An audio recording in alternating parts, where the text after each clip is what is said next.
I say finish up the week strong. Let's get it here at the Voice of College Football. Time to break down the sport we all love. Let's do it with you. Leave those comments and questions there in the chat. You've arrived at the College Football Show.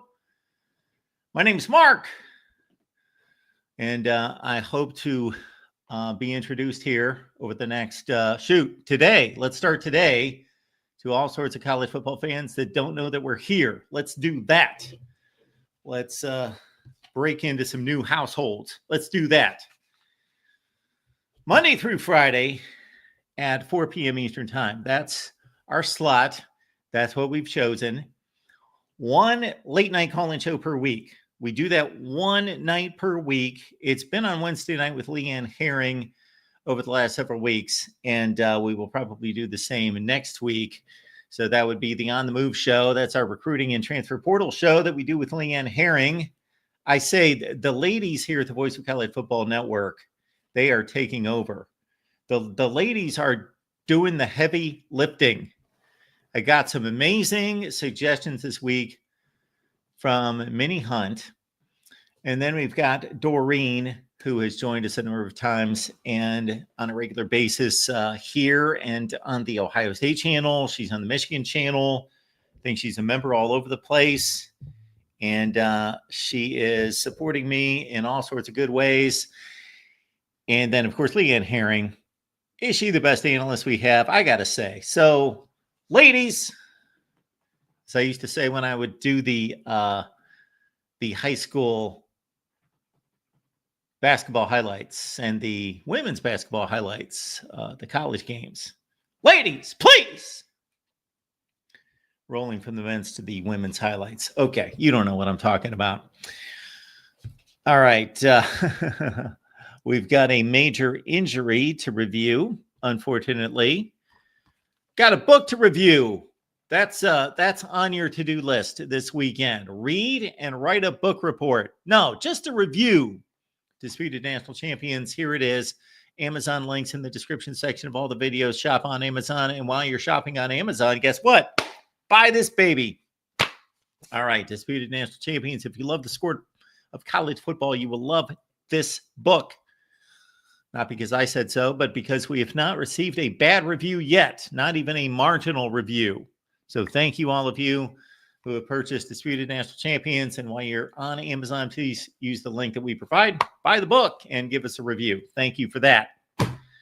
All right, we're going to talk about reviews. We're going to go through a bit of a mailbag time here. Why not? I don't see much of anything out there. I got to gear up this weekend. Hopefully, I got time to produce all-time program rankings videos for next week. So this is the plan. All-time program rankings week next week at the Voice of College Football. 5 days. Fits well. Got 5 days, and we got 4 conferences. So that gives us a buffer day. 4 conferences and 5 days. We go through our all-time program rankings, and we believe them to be the most exhaustive rankings. Don't worry, you're not going to be exhausted. I may be exhausted, but the most exhaustive program rankings anywhere. Maybe not. Maybe you can find some other ones. And if you can, please send them my way. But we go through 15 categories in analyzing programs all time. Pick a day of the week and we will knock down a conference. And then maybe on Friday, we'll wrap it all up. We'll see how it goes.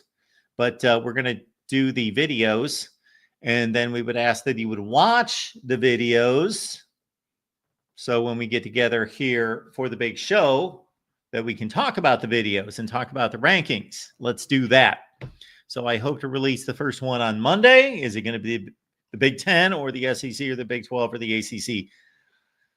I have no idea. It is going to be one of those conferences, and we're going to go through it. And this should be a great debate that we will kick up and stir up next week. You may have read the banner by now. We will get to that in just a second. Jackson, thank you so much for doing what you do. Jackson's all over it. Shop Amazon. He's got the link in the chat. It could be no easier for you at this point. Jackson also disputed national champions. That's the book. He's got the link as well. Blue Wolverine, good to see you. Jackson, good to see you. Jim R. checking in as well. I think my Penn State would make the top 10 all-time rankings. I think, Jim, it would be close. So I believe there's going to be a slight tweak to this year's rankings. In that, what I've done in the past is, so we've got all the numbers in regards to all-time winning percentage. We've got the AP poll points. If you don't know what that is, look it up. It's basically a point system that makes total sense because you take the AP rankings through the years. And I know I've been critical of them, but in totality, aggregate, I think we can pretty much rely on the AP rankings, not in a vacuum, but in regards to all time, because there's no way that you're going to be ranked highly and gain a ton of points in the AP poll, in the final poll, if you did not produce great football seasons. Yeah. So I think you get the deal there. Over time, it's going to be an extremely accurate barometer. So we got the AP poll points, we got the winning percentage, we've got conference championships. We also have something called conference winning percentage, conference championship winning percentage, meaning can't win a conference when you're not in the conference. So you cannot look at any of these conferences and say, wow, this is the all-time listing of conference championships. Great. That's meaningful. But some of these teams were in the conference 50 years longer than other teams. So that's not a fair comparison. So what is the percentage of how long you've been in the conference versus how many conference championships you've got? We've got bowl wins and major bowl wins. We've got NFL draft selections, national championships, of course. We kind of squeeze that in. National championships, NFL draft selections, first-round selections, Heisman winners, All-Americans, and award winners, on and on. In the past, I put together a point system. I'm not going to say that the point system was a really good point system. So I kind of bypassed the point system. Yeah.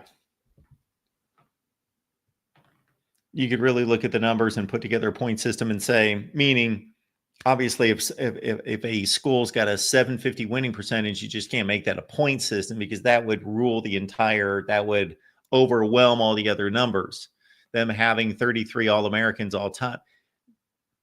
It's difficult to put together a point system. Let's just put it that way. So it's, I'm going to use my better judgment of just ranking based on looking at all the statistics across the board. There you go. So we'll have a fun time doing that. All-time program rankings next week.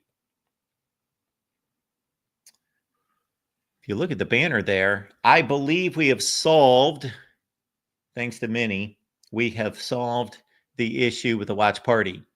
So our intent is to do a watch party once a month. We did one about 3 years ago with the intent of doing them on a consistent basis. We did a Clemson-Ohio State 2019 playoff watch party, not while the game was being played. I mean, after the fact, years later, we watched the Clemson win over Ohio State from 2019.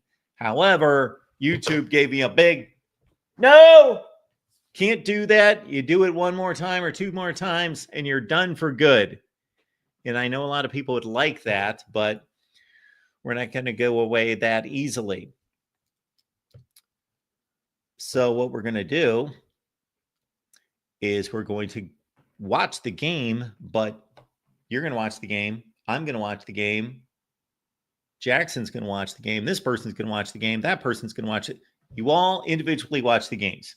We all watch the game separately because I show the game, I get in trouble, even if it's a private watch party, which it will be. So look at the parentheses there. We're going to get together in what is that? 2 Mondays. So a week from Monday is June 16th at 9 p.m. Eastern Time. 9 p.m. Eastern Time, big watch party. So you will see me, and I will be watching the 2021 Michigan-Ohio State game. I would be asking that you would be watching it as well. So they did this over on Corn Nation with Minnie and her minions over there. So Minnie's over there watching some Nebraska old-time game, and I'm thinking, how are they doing this? Oh, well, I can't see the game on the screen.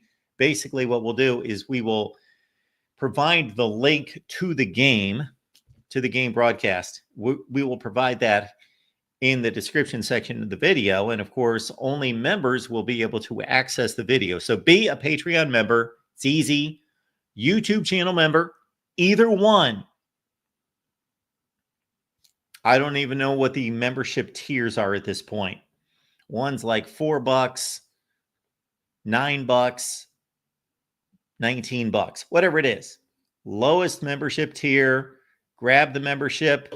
We'll get together for a watch party every month. And we should have, well, we got 46,000 subs. We should have 46,000 members. So let's try to get to 100 members this month. Let's do that. So become a member on Patreon or on YouTube. We provide the same benefits, whether that be on Patreon or YouTube, so you don't have to be a member to both.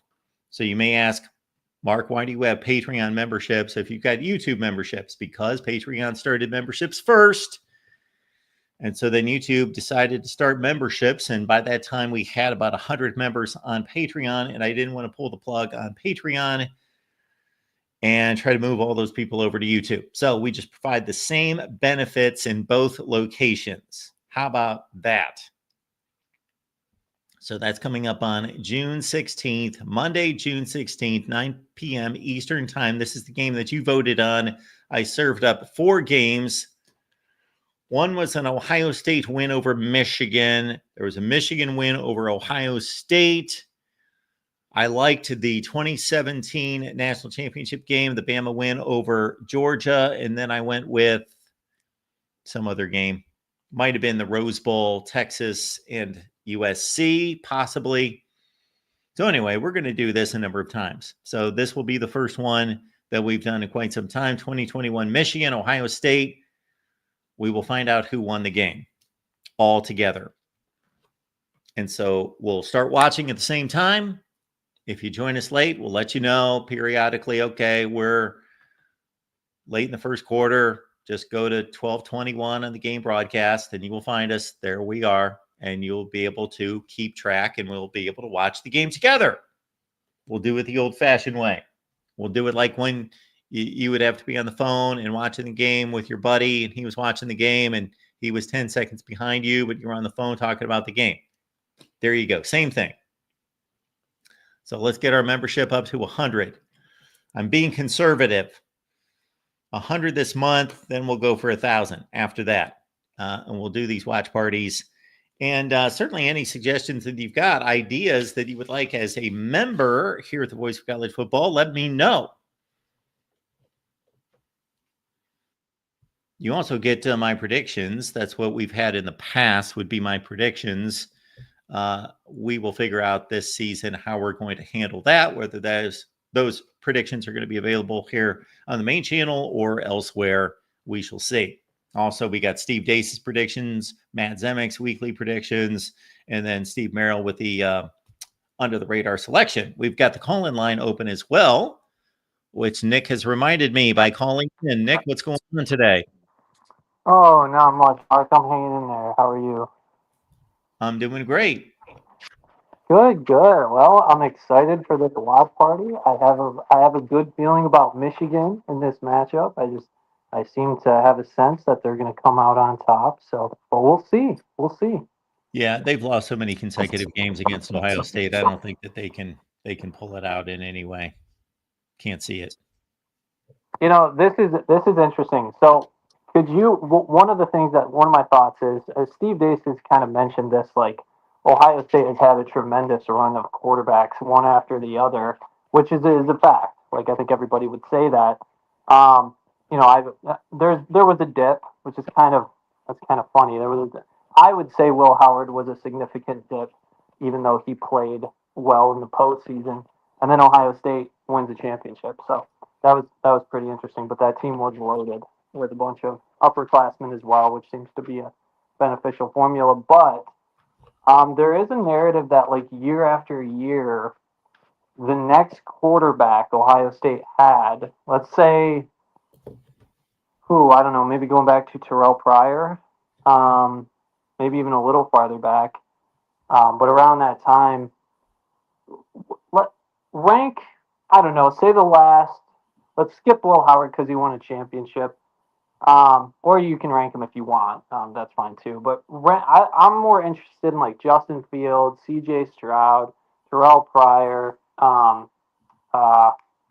what was his name? Shoot, who is the QB you Well, guys? you don't need to remind me, Nick. I think I can get them. So I can go through all of them if that's what you're looking for. Yeah, yeah, So you're looking for a quarterback ranking for the last 20 years, let's say? yeah. Let's go with that. There's a lot of good ones. So if we go backwards from right now, you're leaving out Will Howard. And so before that, we've got Kyle McCord, CJ Stroud, and then we take it back to Justin Fields. And then we go Dwayne Haskins, JT Barrett, Braxton Miller, Cardell Jones, never officially the starter, did pretty well. 10-0 as a starter with a national championship win. Braxton Miller. And then we go back to basically Terrell Pryor, who was the starter for the 2010 season, and then Braxton Miller was the freshman in 2011. Basically, he was the starter. You could go with Joe Bosserman. You're talking about the bottom of the barrel of Ohio State quarterbacks, but he only started like 3 games. Okay, Terrell Pryor. Todd Beckman. Throw Troy Smith in there too. Yeah, we're going to get there. Back to Troy Smith. So 2007 was Todd Beckman, who was actually, he's going to be the worst, but he was the Big Ten Offensive Player of the Year, the only year he started and took Ohio State to a national championship game. 2007. And then, Troy Smith, 2004, 5, and 6. Okay. Your number one quarterback, if we're just talking about college football, right? Nothing in the NFL. Yes. The best player as a quarterback is CJ Stroud, and it's close over. Man, this is a tough ranking. This is a brutal ranking because I think Stroud, Fields, Haskins, Troy Smith, all those guys are extremely close. Stroud's the best quarterback. Justin Fields is very close as number 2. Then I'm going to go. Troy Smith had a better career than Dwayne Haskins. Haskins was the starter 1 year and had a ridiculous year with 5,000 yards and 50 touchdowns. I'll say Smith 3, Haskins 4.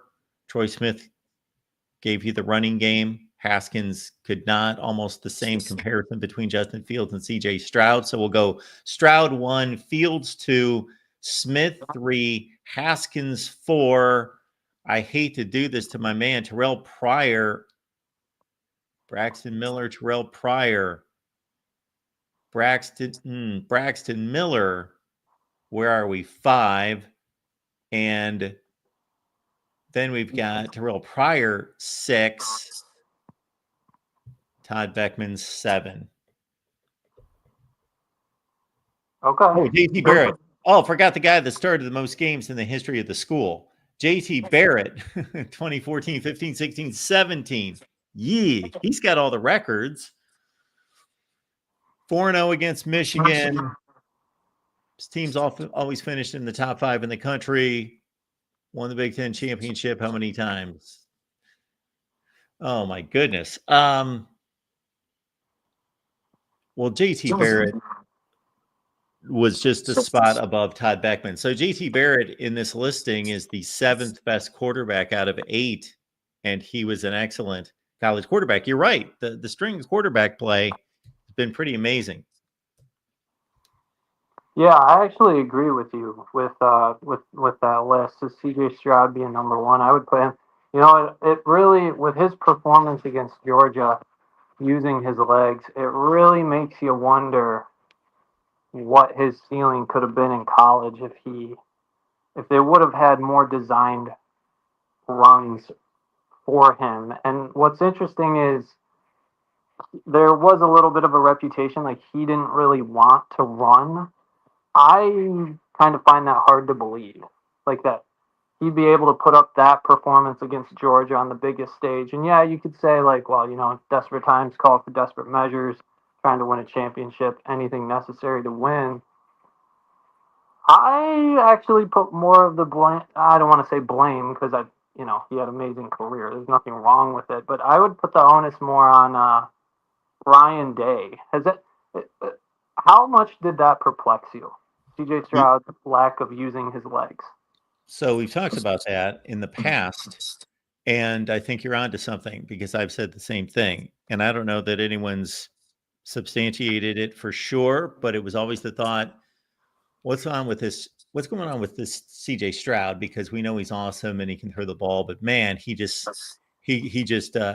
has this soft demeanor, like he's got open field right in front of him, and no, he's going to try to whistle a pass between two defenders when he can pick up the first down by running. And this just happened week after week after week. And then, yeah, like you said, the Georgia game wasn't like he ripped him up for 100 yards, but he did some things when he had to. I believe that the second part of your analysis, and I've said this before, can't be substantiated, but I think it was more Ryan Day just saying, don't want you to get hurt. You're too valuable. We have all sorts of dudes that can run the ball and running back and wide receiver. So you don't need to be running the ball and getting hurt. What's ironic is CJ Stroud's first play from scrimmage in 2020, really the only play he made the entire season when Justin Fields was still the quarterback, was he ran for like a 50-yard touchdown against Michigan State, and he never threw a pass that season. Mm-hmm. Yeah, I think you're right. And I always go back to this because I always like CJ Stroud as a prospect, a player, and just always seem to have that playmaking clutch ability, whatever clutch really means. Seems like clutch means different things to different people, but let's go with a generic understanding most people assume about clutch. But yeah, it's interesting. I always go back to that road game against Minnesota. And it still baffles me. It's funny because I get told, oh, you're a Michigan fan, you have to be unobjective. And it's like, if you go back and listen to what I thought, that was just so insane to me. The stat line he put up, his first start on the road. Correct me if I'm wrong, but I think Minnesota, if you scratch the COVID year, was it 2019 that Minnesota exploded, had an 11-win season? Yeah, 11-2. Yep. So they're coming off. There was tons of momentum. Probably at that point, Minnesota fans were like, hey, we can compete for a Big Ten title. And I thought for a first-time starter, he didn't play perfect, but especially for them winning the game, I couldn't believe how I was seeing the Ohio State fan base, just, I don't know if I've ever seen quite that level of a meltdown. And I don't know if it was because people were pent up coming off of COVID.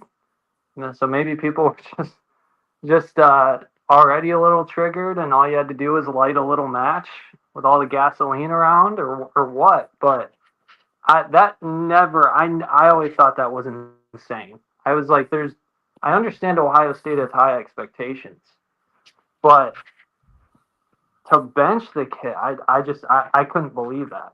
Was that one of the most? Huh? They didn't bench him. No, I'm saying the Ohio, like. Oh, yeah. You're right. That was the response after that game. I would. This is when I would love to have a research team, because they would pull up our shows after these incidents verify what we said, what I said. So yeah, CJ Stroud had the one quick audition against Michigan State. Justin Fields moves on to the NFL. They got the big opener on a Thursday night at Minnesota. Yes, you are correct. Minnesota had a big 2019 11-2 beat Auburn, finished in the top 10 in the country. Mo Ibrahim had a field day against the Ohio State defense. He tore them to shreds. CJ Stroud, I think what set off Ohio State fans is that they had just watched Justin Fields for 2 seasons, put together a 13-1 record, 2 seasons prior. If you're discounting the COVID year, the previous full season in which Ohio State probably should have played in the national championship game, and he threw 41 touchdowns and 3 picks and had a great 2020 season. They go to the national championship game. And so that was the standard after Haskins, after all those other guys. And CJ Stroud, even though he put up huge numbers against Minnesota, he had kind of a wobbly first half, or really like first quarter and a half was a little uneven. It's his first start. He's on the road and people are going crazy. And he eventually put up 45 points and threw 4 touchdowns and for like 350 yards. And they won the game by 2 touchdowns. And yeah, people were wanting to bench him. And then people, especially Nick, were wanting to bench him. The next week, Ohio State came home. And again, there were limited fans in the stands. They came home to play Oregon. And the issue was the defense. The defense was horrendous against Oregon. And CJ Stroud put up what they lose, 35-28. He threw just shy of 500 yards in that game, trying to keep up with the Oregon offense.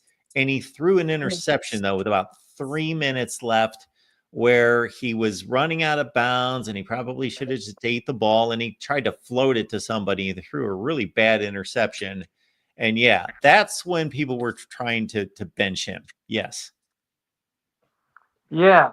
Yeah. Well, I guess, yeah, I remember that too. That people were lighting themselves on fire essentially. But yeah, specifically after the Minnesota game, I could not believe that, because I'm sitting there thinking like, this is not difficult analysis to do. Any sane person should be able to put this.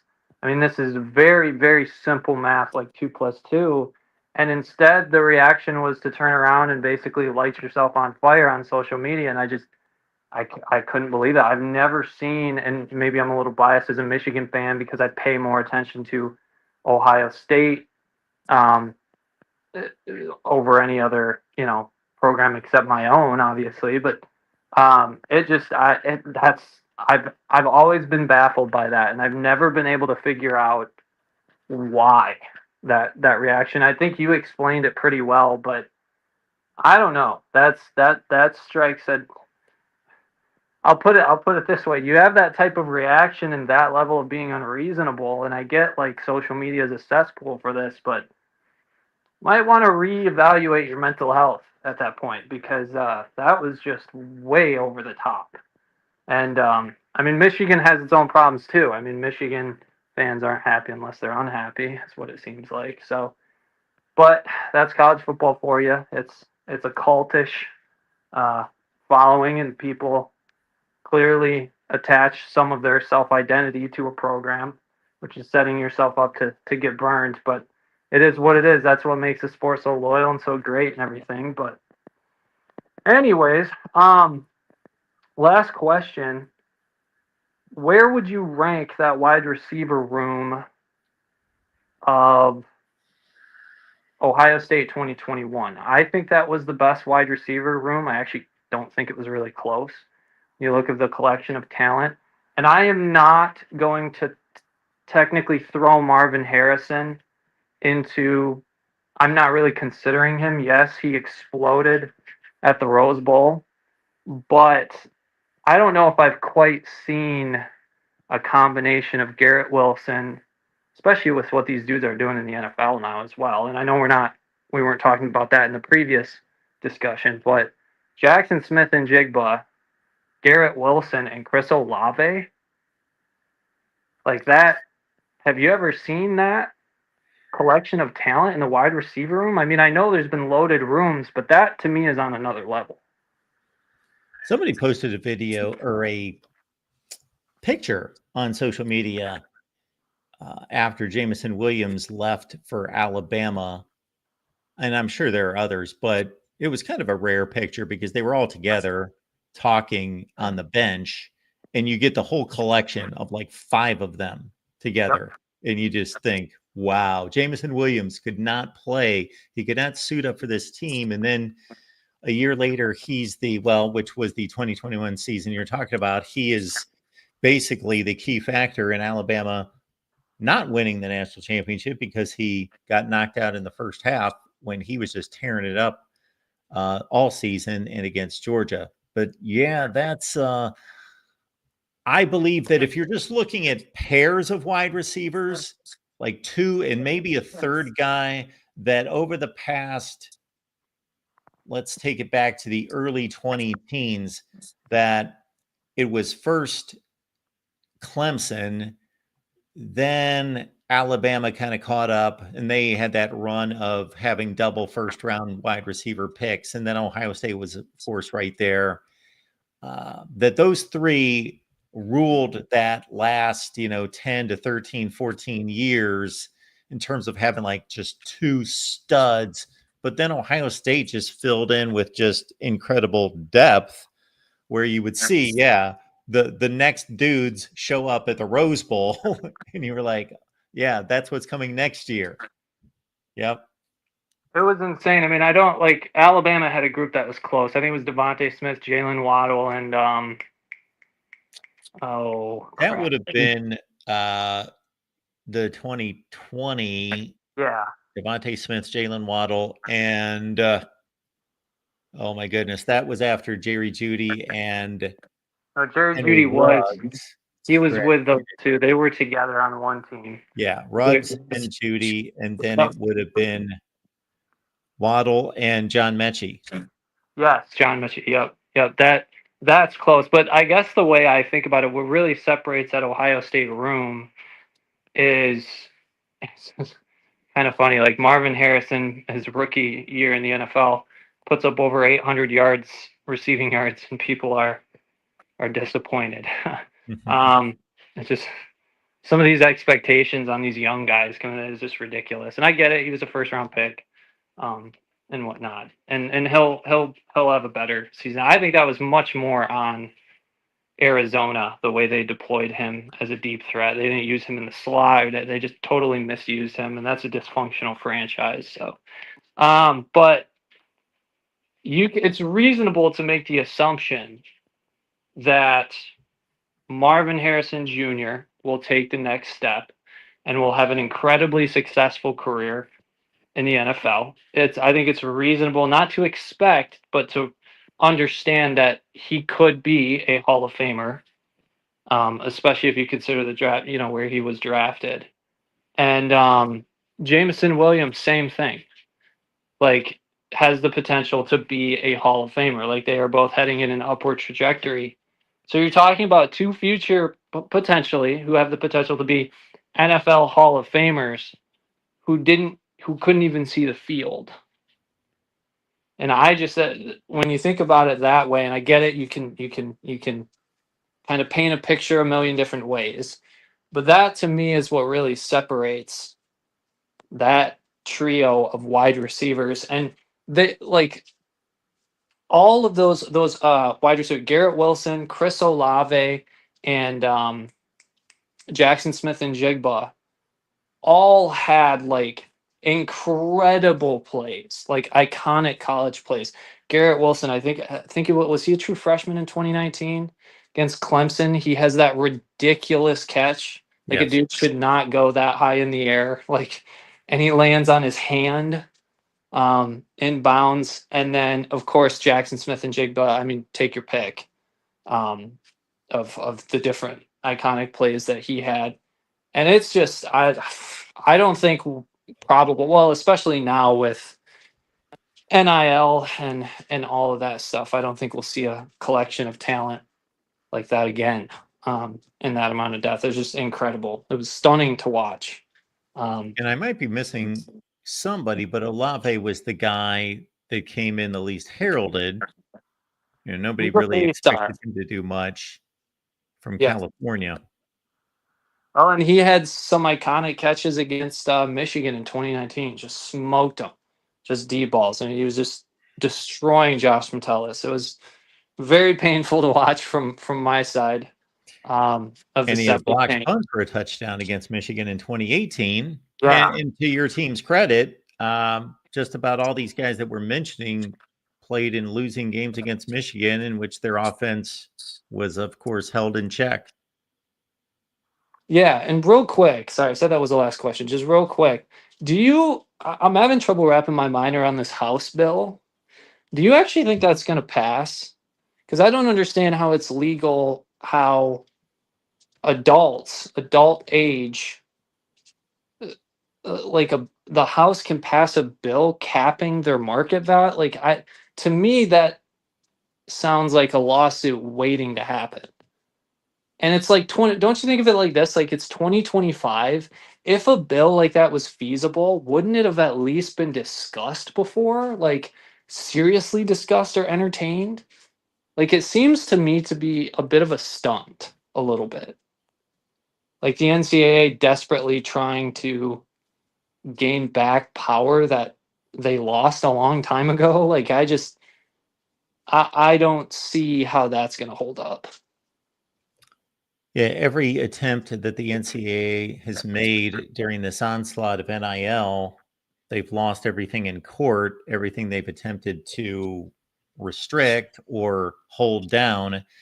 And to your point, not being a lawyer or a legal type, or even really looking into all the ins and outs of that, I'm with you that I have stated from the beginning that the only way to get any kind of handle on the money that is earned by these athletes is only from the payment side, from the media rights and the revenue distribution. You can get a handle on that, and you can put together a system like a salary cap if you're going to make these guys employees, and then you become the NFL and you run a business, and you can say X percentage goes to the players, and that limits their ability to make money. But that would be like putting some type of a limitation on professional athletes endorsements. We live in America. People can make $1 zillion if it is given to them.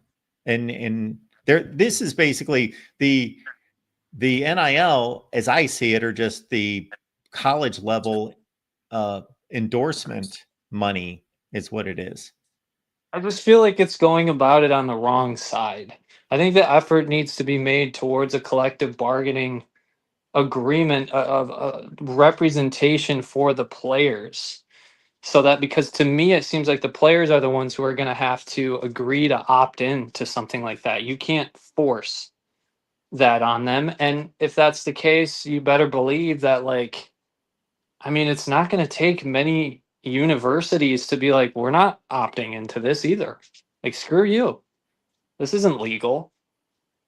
And I've already heard that there's at least several high profile universities. I'll bet you Tennessee is one of them. I was talking about this with TJ on the Michigan channel last night. But I mean, some of these schools the reason why the NCAA is not enforcing some of its rules is because these schools have their attorney generals are involved, and it's like obviously they would know the law, and if these universities don't think this is going to work, I mean, I guess good luck, but it just really feels like if this was going to happen, I mean, it's 2025. It feels like another stunt to me, and I don't know. I just think it's such a it's like having a business, like your reputation, right? At some point, your business gets so stained that it's just better to scrap it and start over instead of trying to revive a dead carcass,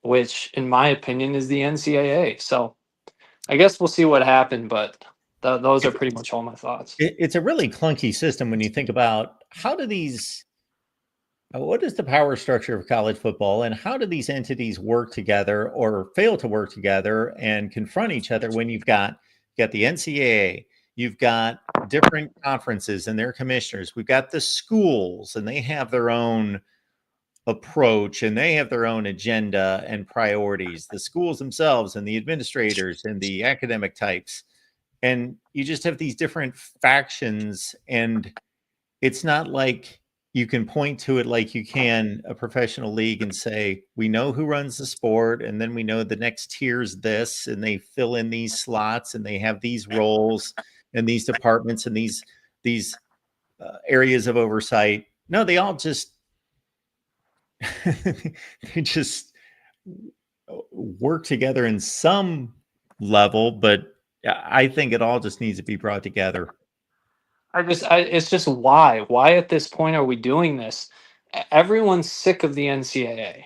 Like everyone has NCAA fatigue. Like even Ohio State fans, like let's just call it what it is. The reason why Ohio State fan base has turned this Michigan scandal into essentially an idol, not the entire Ohio State fan base. I'm saying there's crazies in every fan Sure. base, but they've essentially really turned this up to 11. Um, it's not because and they're saying, oh, the NCAA hammers. It's not because they like the NCAA, because it's Ohio State's gotten screwed by the NCAA, on a ridiculous level. Like no one takes the NCAA seriously, and I don't know, when you got kids driving Lambos and like all this stuff, and then these ticky tack COVID recruiting violations, like and Michigan isn't the only one. I'm just talking across the board. There was Mhm. plenty. Arizona State really got, I thought, hammered in a way that was just ridiculous. I don't know if it's LSU or Tennessee. One of them has is going to face some type of consequences at some point, or maybe they already are. I don't know, but um, I don't get it. Just to me, I'll put it this way: the NCAA is a dying animal. It's cruel at this point. The NCAA doesn't even respect themselves, because if they did, they would at least have the balls to try to do the right thing, go to court, hire competent lawyers, present a case, and even if you lose, at least you tried. But they don't even respect themselves. They don't even take themselves seriously. And it's like, why are we doing this? Why are we wasting government time and money on something as stupid and obsolete as the NCAA? Like, I don't know. It blows my mind, and I don't know. It's cruel at this point. Just put the dead animal out of its misery, like, and scrap it and start over. I'm not saying that there shouldn't be a governing body over college football. There absolutely should be.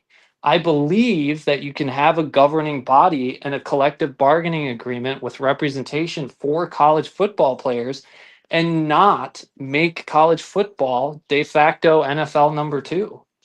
That's not an assumption. That's an incorrect assumption a lot of people are making. And I think it's the way that eventually you're going to have to go. And the longer that they don't go to that, it's just going to mess up the sport more. It's just doing more damage at this point. And I don't know. I don't know. To me, it screams that the right people are are not in the correct positions to get something like this done. So anyway, I'm off my soapbox. So that's all I got for you today, Mark. So thanks for taking my call. Thanks, Nick. Have a good day. You too.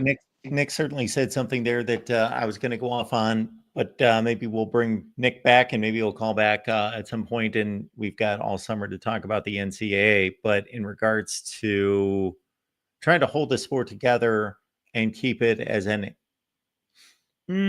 don't want to say an amateur sport because that would be disingenuous, but I wanted to follow up, and I would be curious to hear what else he had to say about because most of us just believe that we have to push it for the good of the sport. Okay, I would love for it to be 1975 again. So let's get that out of the way, but it's not.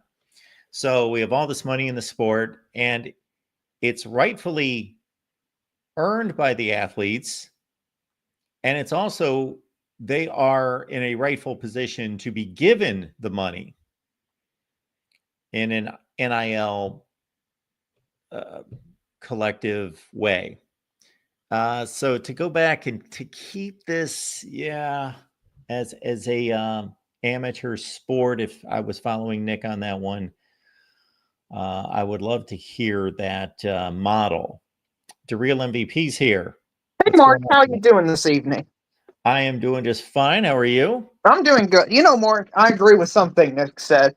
Okay. It's unfair that Arizona State and Kentucky gets punished for recruiting violations, NIL violations and stuff, and a high caliber school like Michigan can apparently not receive hardly any violations from the NCAA, and it's got to be dragged out for 4 years. I agree with him on that. It seems like the elites have more privilege than the rest of us plebs in society. I think that's an unfair system. Well, there's a lot of elites out there that have gotten away with a lot. They have, but I also can't think of an elite program that has gotten away scot-free. They've all had to pay for something at some point. It's like the speed limit. I will make the defense of the NCAA to some degree that the way the sport has progressed, evolved through the years from what it was, it's almost unfair to a certain extent for us to judge collegiate sports and to hold it to the same standard in regards to structure and abiding by rules, and for us to be able to clearly see these are the rules and this is how the sport is structured and this is how it runs, because you've got this quirky academic and athletic and business, all of this coming together that professional sports leagues don't have to deal with. So it's not simple. Now, they've certainly botched it exponentially, but it isn't simple. I understand. Listen, maybe it's just the layman in me. If you're caught cheating, regardless of what league you're in, or what association went in, or what structure you're in, there should be a rule that says if you get caught cheating in this season that you're currently playing in, then the organization that is in charge of you should have the right to punish you directly during that season.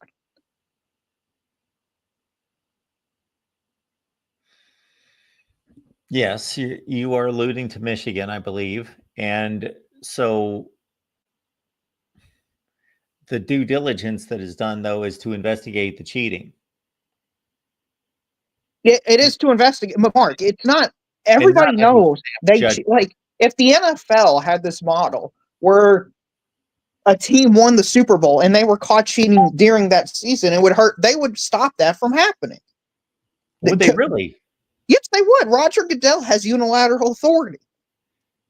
I can think of 2 occasions in which the New England Patriots cheated during a season in which they won the Super Bowl or played in the Super Bowl. They cheated during the quote-unquote Deflategate thing, which they didn't cheat the whole time during that season. That was just half of a game in which they were up 35-0. And that is still cheating, and that is still wrong, by the way. And they did get punished for it. I don't know the other incident you were talking about for the New England. I'm talking about them spying on the St. Louis Rams. Oh, yes, the Spygate one? Yes. Absolutely. They should have been punished during the season for that cheating. I think every league, if you're cheating during that league, you should have extreme punishments for that season. I don't think this is some rocket science that needs to investigate and drag out 5 years. This is something that should happen immediately. And I think that's the frustrations. How come other issues that are just as complicated are getting resolved first? And people believe, I think justifiably, that it's an elite institution that's getting away with it. And that's partially true for the New England Patriots as well. I mean, they were the top dogs. If they were the St. Louis Cardinals, nobody would have cared as much because they're the St. Louis Cardinals.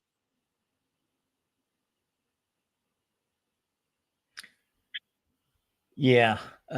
I think that the structure of college athletics and college football in particular, because it's the biggest sport, I think this has all evolved for decades and decades and generations in a way that nobody had either the foresight, the vision, the guts, the power to say, this is where we're headed because of all this money that's coming in from television and media, and this is no longer an amateur sport.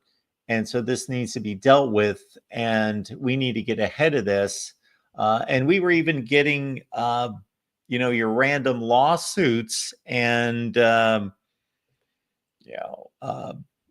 organizations, where the students and the student athletes would organize, like at Northwestern, and this was happening in the last 10 plus years, and nobody, I think people saw it. If I saw it, they certainly saw it, but didn't do anything about it. The NCAA, by definition, is supposed to be leading this sport. They are supposed to, that is the governing body that's supposed to lead the sport. They don't lead the sport. The conference commissioners lead the sport, and they have become, and this was a long time ago, just a infractions committee, just a investigative committee that just penalizes schools for cheating. Right, they're an oversight. Yeah, they're an oversight of penalties, but they're supposed to be leading the sport, not just be a policing committee. Right. And that leads me to something I want to talk about next in terms of conference commissioners and the power of the sport and the balance of power.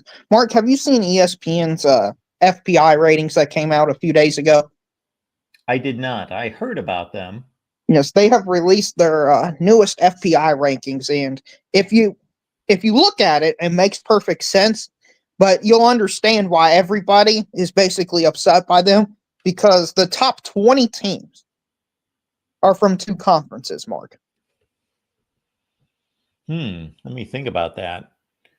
The Sun Belt and the ACC. Just a hair off, Mark. Believe it or not, it'd be the SEC and Big Ten is where the top 20 teams are. And I think 12 of the top 25 are from the SEC. So people are, claiming it's SEC bias. People are claiming it's the ESPN working for the SEC and all this stuff. But to me, Mark, this is logical thinking of where the direction of the sport's going, and why we need a 5+11 model is because not all conferences are created equal.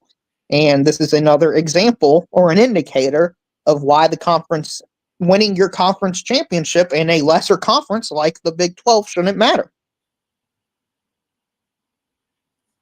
Yes, we have posted the FPI there. So you're slightly off. Number 18 is SMU. They are the highest ranked team outside. Well, they're in the ACC. I'm sorry.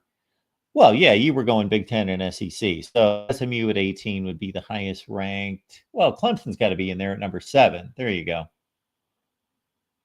Okay, I got my stats slightly off, but the general gist is the same thing. Sure. The SEC and Big Ten are overwhelmingly represented at the top, specifically the SEC. And this is why we need to go to a 5+11 model, because an 8-4, 9-3 SEC team is better generally most years than a 10-2 or even 11-1 ACC/Big 12 team. They just are. They just are. And the years it won't be on the field proven, then the Big 12 and ACC should be given the benefit of the doubt, and record should matter more. But the years in which it'll be proven, which is most years, you give it to the SEC and Big 10.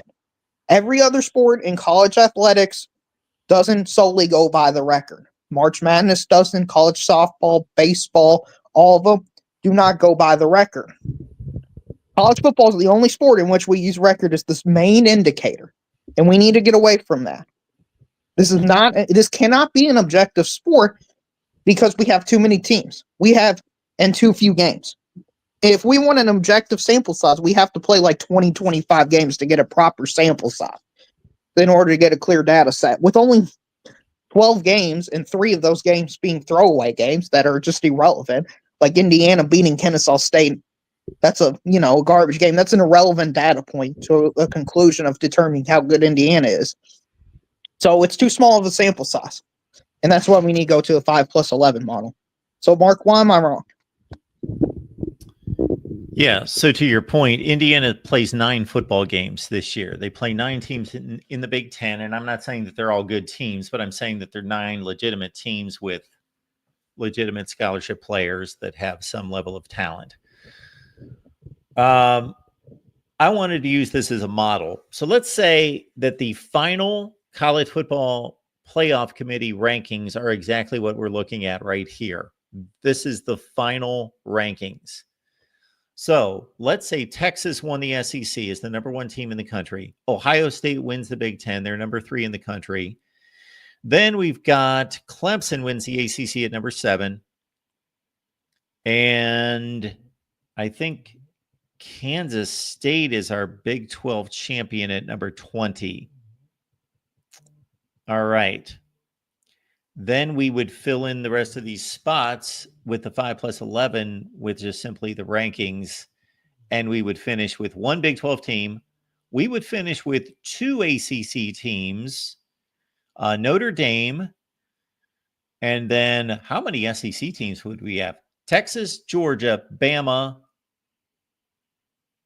Tennessee, Texas A&M, LSU. Oh, we've got to have a group of 5. Hang on. Ole Miss, Auburn, South Carolina gets kicked to the curb at number 16 in place of, Boise State or Tulane or somebody.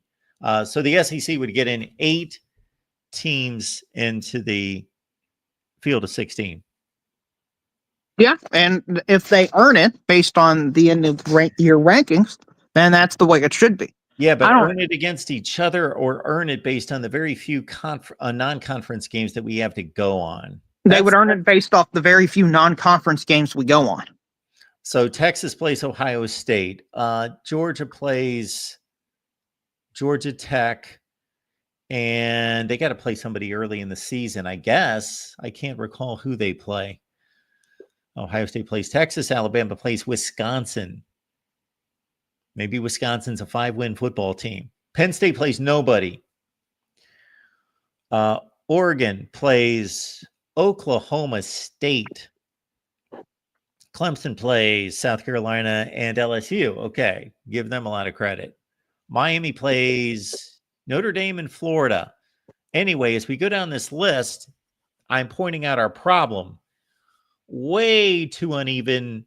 So you're focused on, and rightfully so, you're focused on inequity in conference scheduling. I'm focused on at least bringing a level of equity to the non-conference scheduling. So you can do it 2 ways. You could say, we could go into the season with a, albeit fair judgment, but we would be projecting, because nobody's played any football, that these are the best teams, therefore these are the best conferences. Therefore, we would have to unequally weight the Big 12 and the ACC non-conference schedules to bring them to a Big 10 and SEC level.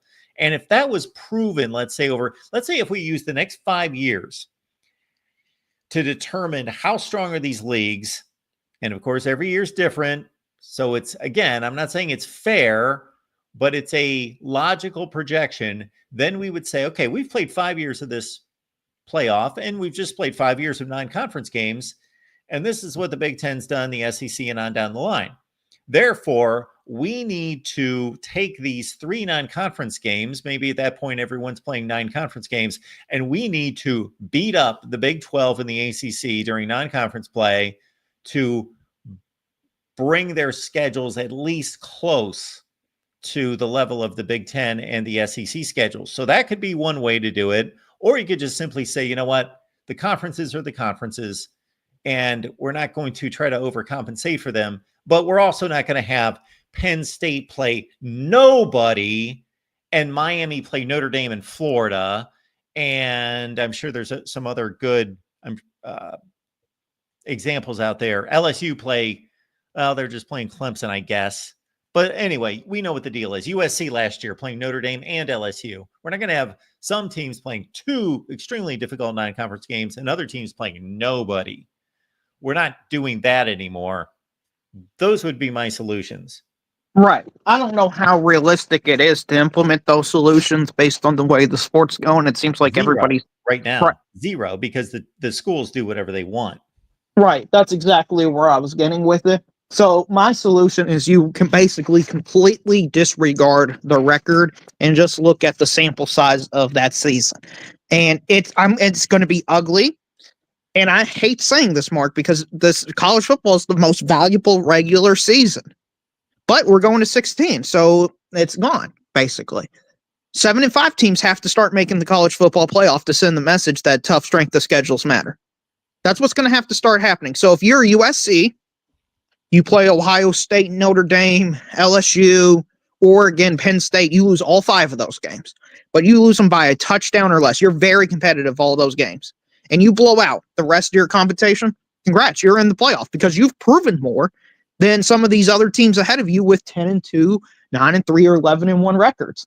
And I hate saying that. It goes against everything I stand for, and it burns my soul just saying this out loud. But that's unfortunately the direction we got to go.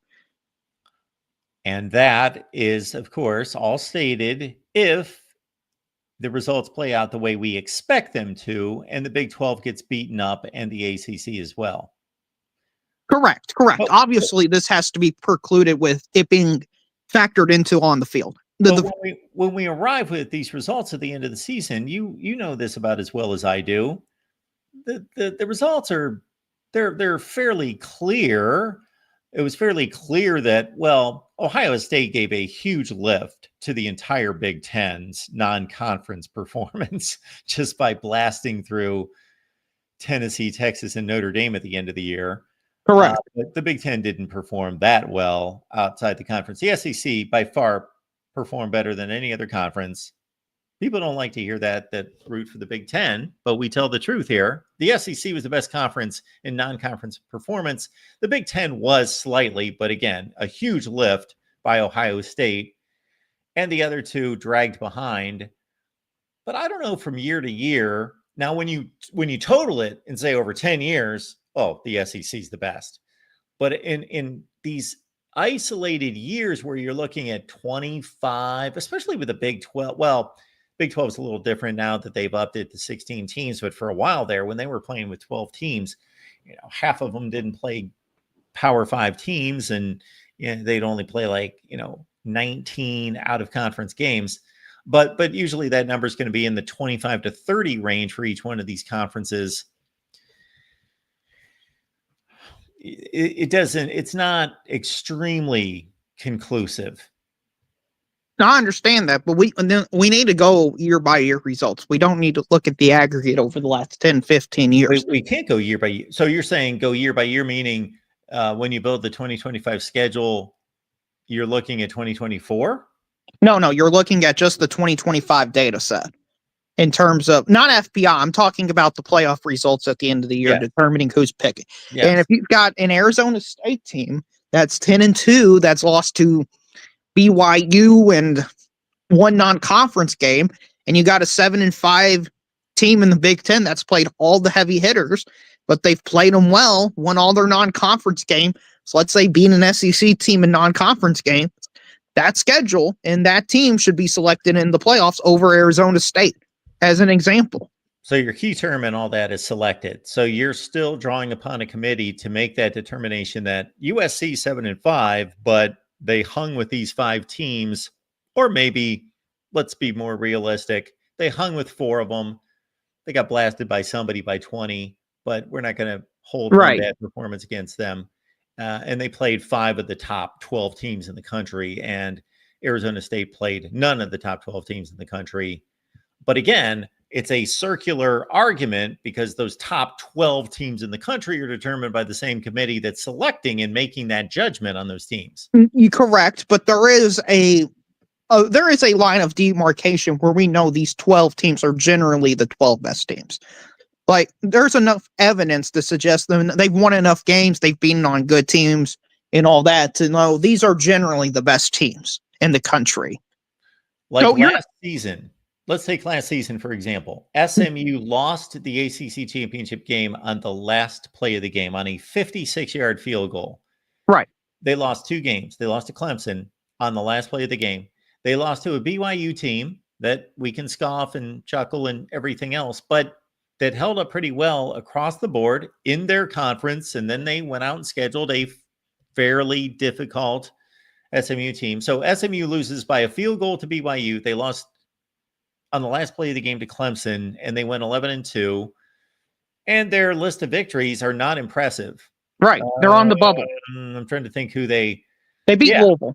They beat Louisville at 8-4, and that was their best win. Yeah, by a touchdown. Yeah. They're a bubble team. I hate saying it, but that's the way the sport's got to go in the future if you want to maintain high-power non-conference games. Because if the only thing we do is go by, you are what your record says you are, or default a record, nobody's going to play nobody in non-conference games. And we're just going to have a circular logic of the SEC is the best because they're the best. The Big Ten's the best because they're the best. We'll have no real data points to prove it. Because if you're somebody like USC, and a large reason I believe they're canceling the Notre Dame series is they look over at their Big Ten ally in Indiana and says, man, they've played nobody. We play like 4 or 5 teams better than them all season, and they easily got into the playoff field. So why are we playing this difficult schedule? Oh, we're not going to do it anymore. And I would rather have the first universe be the universe college football goes down to than this alternative universe in which we're looking at solely based on the record. I hate saying this, but in college baseball this year, the 13th SEC team got selected in over the 4th best Big 12 team. Why? Because the SEC did so much out in non-conference schedule, you could be under 500 in SEC play by a few games and still be widely believed to be better than one of the top teams in a different league. And that's the direction college football is going to have to go down to. We're going to see a 4-4 SEC team or a 5-4 Big Ten team make the college football playoff within the next 5 years. And it's going to be disgusting. Well, to your point, if the committee holds to an analysis again, this is not the way the college football season is going to play out, but it could. And if you round off the wins and the losses to the nearest full number, you're going to have a South Carolina team that's not going to make the playoffs technically because they get knocked out by a group of 5, but they are one of the 16 highest ranked teams in the country. They would have 7 wins, and let's say Auburn would have 7 wins. And you'd have plenty of 8-4 teams in the playoff. And then I guess you are going to penalize the Penn States of the world, even though they're going to clearly make the playoff and play good teams in the Big Ten since they played nobody outside the conference. That's just going to be reflected in their ranking seeding. Correct. Because we don't know how good Penn State is Penn State really a top 5 team like I believe they are going to be? Or is it possible that the Big Ten isn't that strong and Penn State is just a reflection of the Big Ten not being as strong this year? I don't know. But Penn State had chosen not to challenge themselves, so they're going to get punished for it. Yeah, and Penn State, if they were somebody else, if they were Indiana, then they're going to have the benefit of the doubt, obviously, as they go through the season. But let's say they get pasted by Ohio State, much like Indiana did this past year. If we were looking at this objectively, we'd say, well, Penn State played no one. And then when they played someone, they got blasted by 4 touchdowns. So we don't know how good they are. Correct. That's absolutely correct. Now, I see the latest comment about the 5th SEC team, the 5th best NFC team, and I see this argument a lot. The NFL, Mark, is designed to be a parity-based league. All these teams they make trades with one another. They draft elite talent, so we all know they're relatively comparable. There's a lot of kids in college who wouldn't even make the roster of the top 5-10 schools in college football. So it's not really an apt comparison. You know what it is similar? And Josh Pate brought this up. This is similar to having a minor league baseball team trying to win the World Series is what it's like. Why isn't the Nashville minor league team able to win the World Series? Because their players aren't good enough. And that's the same way it is with the G5 and most of the Big 12 and most of the ACC. Their players just aren't good enough. We all know on an intuitive level that their skill set, they would get crushed in the MLB. They win 10 games total, so they're not able to do it. If you want an NFL-based model, then we have to go full NFL. We have to have a salary cap. We have to have trades enabled. We have to do all that stuff. We have to have an NIL limit. But we can't be in this middle land where we're kind of amateurized, but we're kind of professionalized. If we go, this argument, we have to go be full NFL junior. And I don't think anybody wants to be NFL junior. I don't believe that unless somebody gets a hold of this sport. And again, I've run all sorts of models, and this is the way it should be scheduled, and this is the way it should be structured, and this is how it should be selected. So I've done that many times and will in the future, I'm sure. But if we're not going to get to that point of correcting the scheduling first and foremost, because everybody wants to correct or give their approach to the playoff format with the number of teams that go in, how they're selected, whether conference championships mean anything, how it's seeded. But I believe that you get bad results in terms of selections because you've got bad scheduling. You've got to correct the scheduling first. Absolutely. And that's why I'm trying to advocate for a system in which, I hate saying it, but 7 and 5 teams make the college football playoff over 9 and 3 and 10 and 2 teams, because that's the only way to get these people attention, is to force them out of a playoff spot because their schedule's trash. Okay, so my second part to that point was going to be, how do you correct Kansas State's schedule? They play in the Big 12. Are they going to go out and try to schedule Georgia, Ohio State, and Texas to try to correct that? They can't do that, obviously. So what we have in college football is we have two worlds colliding of two philosophies of select the best teams with the most talent, regardless of their record. And then we've got a collision with that versus we want teams that earn it.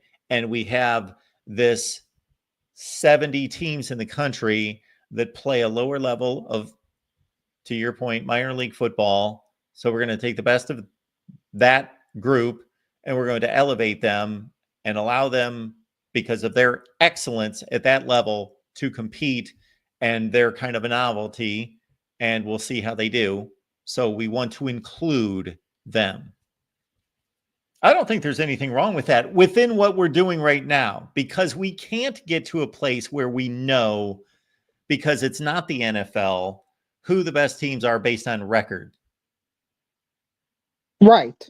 I don't have an issue with throwing Boise State a bid out of 16 teams. It's not 4 teams. It's 16 freaking teams. I don't have an issue with it since it's 16 teams and there's not 16 teams who can win the national championship in any year, college football.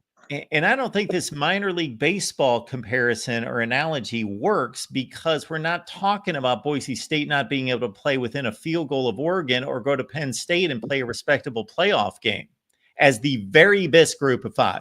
You know, we're not playing Georgia State and James Madison and whoever else, UTEP, playing in the playoff. So it's not a glut of these teams. It's the very best. And yeah, are they going to get smacked around one of these playoffs 51-10? Yeah, they will. But other elites do as well. It's happened to Oklahoma and Ohio State and others.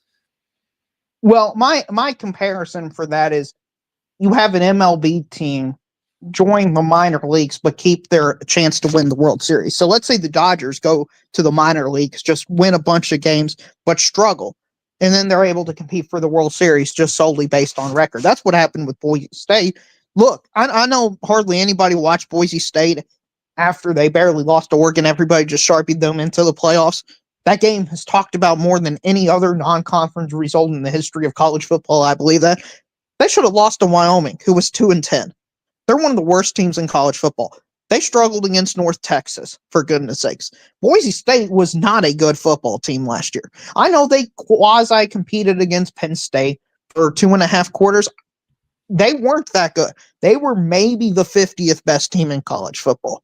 Maybe. But even if they were only the 50th best team in college football, when they were given the opportunity, they played a reasonable and somewhat entertaining football game that was as good as other playoff games. Am I going to tout it as the most entertaining game of the playoff? Absolutely not. Am I going to tout it as the worst? No. Oh, I Oregon, agree the with number that. one team in the country, played the worst game and got pasted. And that was the biggest blowout.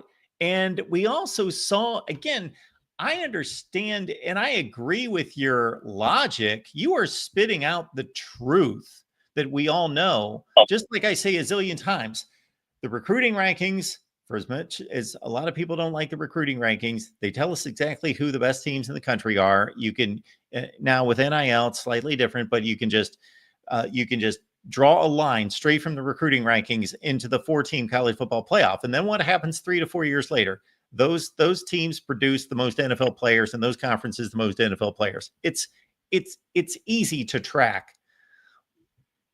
But in this situation, when Boise State shows up and they're respectable, and it's a 10-point game in the fourth quarter, and they actually threw a pass down to like the 3-yard line that would have made it a 3-point game in the fourth quarter that got called back. And when Arizona State's outplaying Texas for the majority of the game, I understand it's maybe the best playoff game was Arizona State, who we all laughed at and thought, they're coming out of this conference that is the least of everyone. The results, and I know they're very minuscule and they're very selected, but they're the only ones we have. Actually, despite Boise State and Arizona State not necessarily, quote, earning playoff spots, or especially Boise State earning a playoff spot, or Arizona State earning a bye and a top 3 to 4 seed, they pulled through and played respectable football when it counted. So I agree with you. Look at that example. They can't compete. So let's change all this. I agree with everything you say. I just view it as I want the regular season to be the most impactful in sports. If you're Arizona State, I'm sorry, you struggle to beat Texas State. You struggle to beat Mississippi State. You don't belong. You just flatly don't belong. I don't care that in one game they happen to play Texas to the wire. That one game, to me, doesn't account for shouldn't dismiss the entire regular season. And the fact is, throughout the entire course of a 12-game sample size, to me, they didn't earn based on the 5+11 model going forward. And also, Indiana would not have made. Oh, absolutely. Absolutely, Indiana did not earn it. Indiana's the reason I believe their selection is what's causing all this to happen. I believe it's the reason that teams are like Nebraska, Tennessee's canceling their non-conference game, USC, Notre Dame's canceling their non-conference games. I believe most of this is Indiana's fault.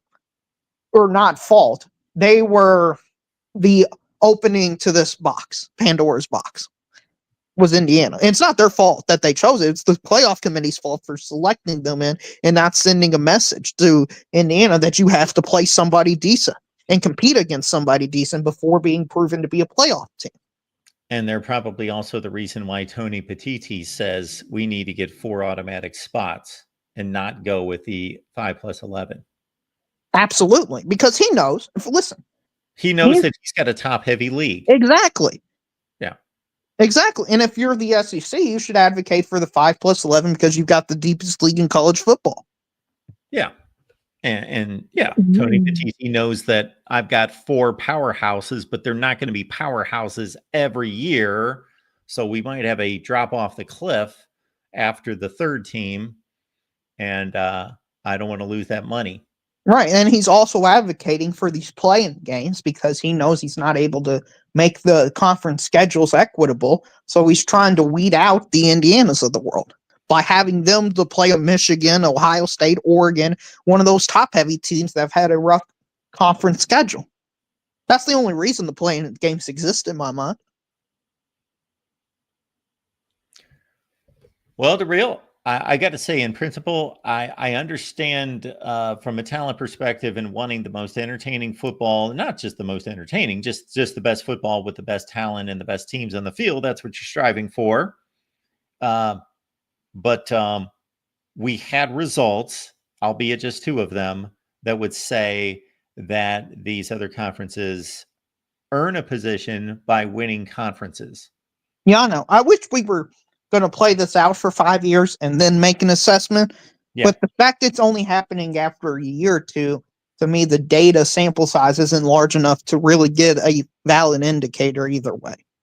Oh yeah, it would have been fascinating to do this for 5 years and see. Yeah. But unfortunately, we got to change everything every year. Yeah. Yeah. It's it is something else. It's never going to be where I got to think 80% of the people watching are NFL fans as well. And you watch that sport for just a different reason, not just what the product on the field, but there's a different interest in like the day-to-day news and talk and everything, because everybody's settled on the playoff. Everyone knows what it is. It is what it is. It's fair. It's equitable. It gets added to all the time, which I don't like, but that's fine. It's at least equitable. And so that's kind of put to rest. And college football, again, I'm going to defend the sport to a certain extent. The difficulty is in the talent gaps and then the number of teams that the NFL doesn't have to deal with. The NFL's got evenly matched teams, and they only have 32 of them to deal with. Absolutely. I completely agree with everything you're saying. And they've already got legislation to back up their organizational capabilities. You know, we would have to sit here to reel and look at NFL schedules over the last 5 years and really rack our brain to try to find some kind of outlier, ridiculously hard or ridiculously soft schedule. And they're there somewhere, barely. But even if you're playing even if your 17 game schedule involves I don't know, 8 or 9 of the worst teams in the league, they're still capable professional players, and they're still good teams, and they're still, as you well know, the Buffalo Bills, the Kansas City Chiefs, those teams, Philadelphia Eagles, they play during the regular season the dregs of the league and only beat them by usually 10 or 14 points. And, you know, it's a fairly competitive game just because they're all professionals. You know, Absolutely. we're dealing with a completely different deal here. Exactly. Yeah. Exactly. And you know exactly who you're going to play. Everybody knows if you finish first in the your division, you'll get a first place schedule. Same down the line, and it's rotation. And it depends on how good the division you're paired up against is, weak, strong. So it's kind of random, but not really. And so it's equitable in that sense. Everybody gets to see everybody within a certain timetable. Everybody gets to go on the home and play on the road. In the SEC, it's still unexcusable to me that Georgia's never been to Texas A&M. I mean, Texas A&M's been in the SEC for what, 15, 16 years now? I mean, they've been in there for a long time. And for them not to host everybody home and away at this point is inexcusable and ridiculous. And really, the only reason, as you well know, that there's any kind of disparity in the NFL is because there's a couple of franchises that aren't run as well as the other ones. That's the only thing that drags down a few franchises like the Cleveland Browns and what used to be the Detroit Lions, because they had incompetent ownership and front office leadership. Right. It's about the people. They still had just as much talent as other teams generally, but they just were dysfunctional. Right. They didn't do well exercising their money cap situation and all that stuff, but that's their fault. They had full control of the situation, and they failed to capitalize on it. Where other teams did great with the draft, cap space, and all that. So those teams got rewarded. Hopefully, college football gets to a better place here, Mark, and hopefully the 5+11 model gets implemented. I think that'd be the best case for the sport. I would hate to see the 4-4-2-2-1-3 model, because who would be the second Big 12 team chosen under that model based on these rankings? Do they go? Yeah. Oh, they stop it. Well, they got to have the complete list, don't they? The complete list has to be somewhere. Huh. I don't have it here.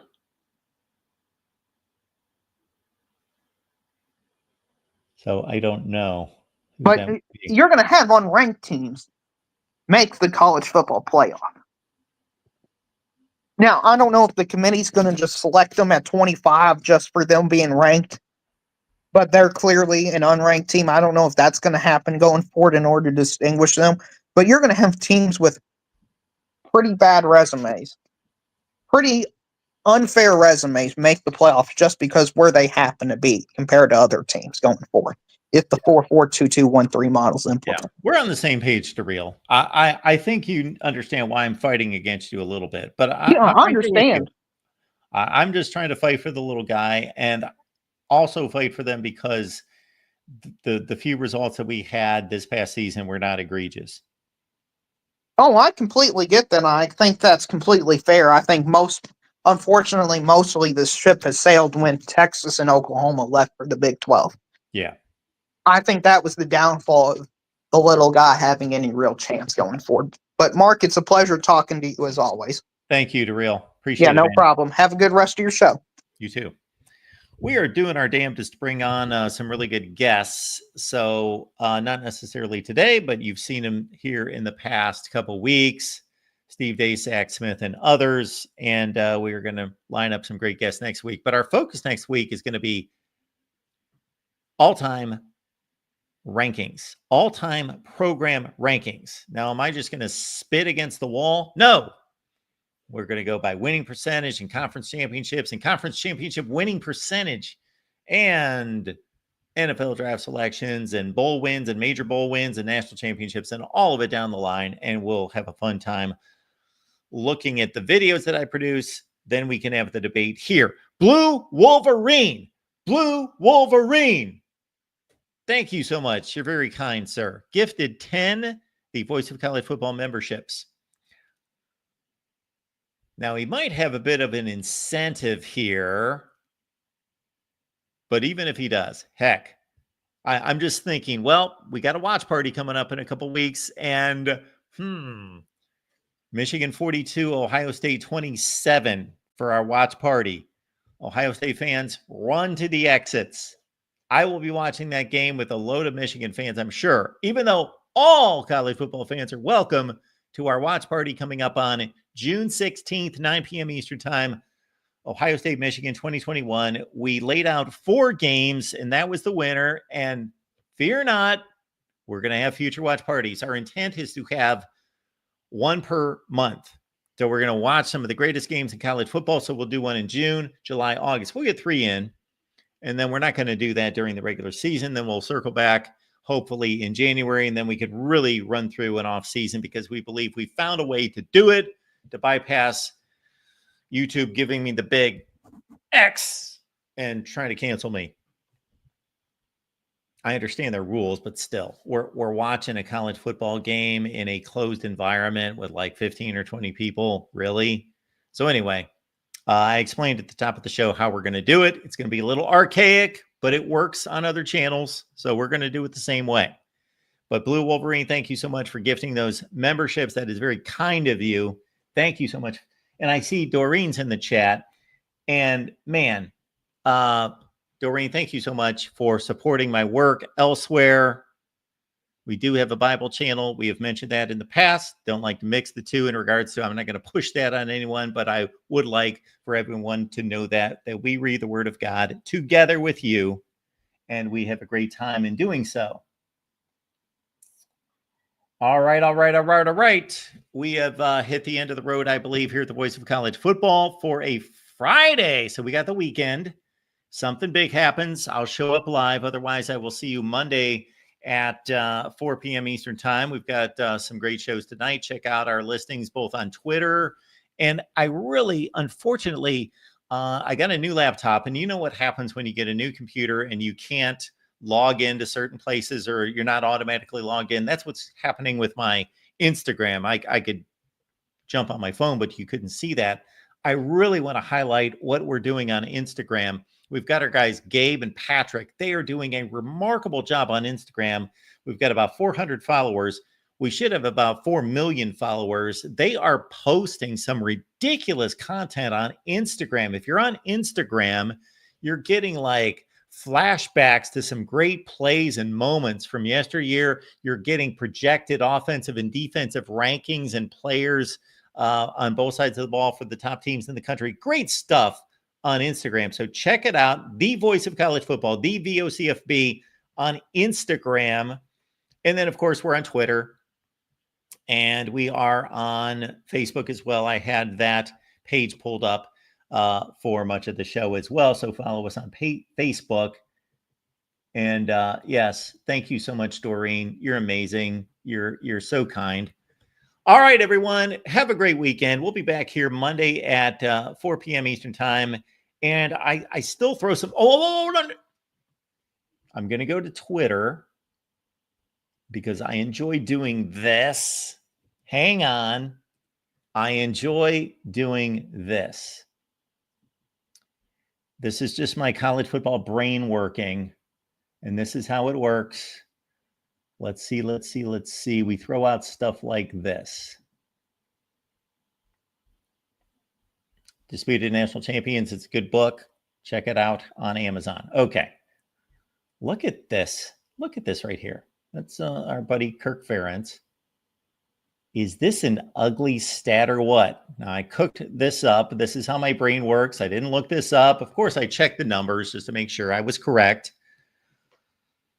It hit me. When does Iowa ever beat anyone who's any good? Look at that. Iowa beat Minnesota in 2019. And now my rankings, I'm not going by rankings at kickoff because obviously those can be skewed. I'm going by the rankings at the end of the year because, of course, you could be playing the number 5 team in the country in week 1 and they could turn out to go 5-7. These are rankings at the end of the year. Iowa, really good football program, churned out NFL players, top 10 in college football in terms of producing current NFL players, and they compete well against the likes of the Minnesotas and Northwesterns and everything else. But man, they have gotten pasted by the best teams in the Big Ten. And this does not include a loss to Tennessee in a bowl game 2 years ago, 35-0. They should have beat Missouri, who was close to a top 10 team, like a top 15 to 20 team this past year. But man, that's ugly. Look at that. They beat Minnesota, who eventually finished in the top 10 in 2019. But since then, 0-6 against the top 10. Ohio State buried them twice, Michigan twice, Michigan 3 times. And then even that 27-14 game was really not that close. And then, of course, Penn State, dragged them all over the field.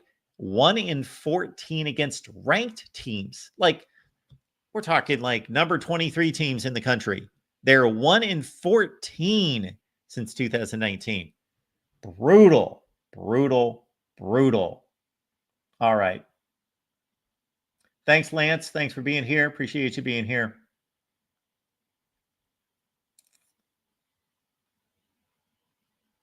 All right, folks. Appreciate you being here at the Voice of College Football. See you on Monday.